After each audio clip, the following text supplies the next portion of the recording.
Πάμε λοιπόν να δούμε τι γίνεται με τα ενοίκια και τι αλλαγές θα έχουμε το 2017.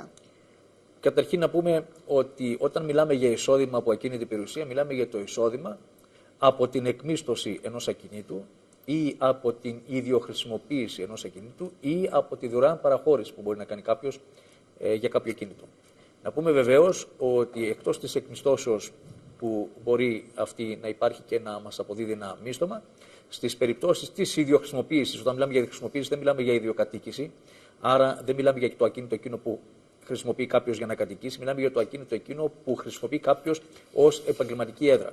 Άρα λοιπόν σε αυτή την περίπτωση και στην περίπτωση της δωρεάν παραχώρησης ορίζει ο νόμος ότι σε κάθε περίπτωση το ακίνητο θα πρέπει να αποφέρει ένα εισόδημα τεκμαρτό, θεωρητικό της τάξης του 3% της αντικειμενικής αξίας. Αυτό λοιπόν θα φορολογηθεί. Πώς θα φορολογηθεί αυτό το εισόδημα? Θα φορολογηθεί με μια συγκεκριμένη κλίμακα, η οποία όμως διαφέρει με την κλίμακα που ακολουθήσαμε το περσινό φορολογικό έτος.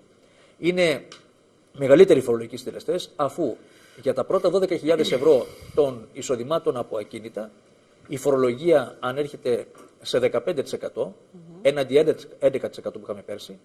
Για τα εισοδήματα από 12.000 ευρώ μέχρι 35.000 ευρώ ο φορολογικός συντελεστής είναι 35%, ενώ πέρσι ήταν 33%. Και για εισοδήματα πάνω από 35.000 ευρώ ο φορολογικός συντελεστής είναι 45%, ενώ πέρσι ήταν 33%. Καταλαβαίνετε λοιπόν ότι σε κάθε περίπτωση το εισόδημα από την ακίνητη περιουσία θα επιβαρυνθεί βάναυσα, γιατί είδατε ότι οι συντελεστές που αναφέραμε είναι ιδιαιτέρως υψηλοί σε σχέση με το παρελθόν. Άρα, να ακόμα ένα χτύπημα. Βεβαίως να πούμε, γιατί πολλοί ρωτούν τι. Υπάρχει δυνατότητα να μην φορολογηθώ για το ενίκιο αφού δεν το έλαβα?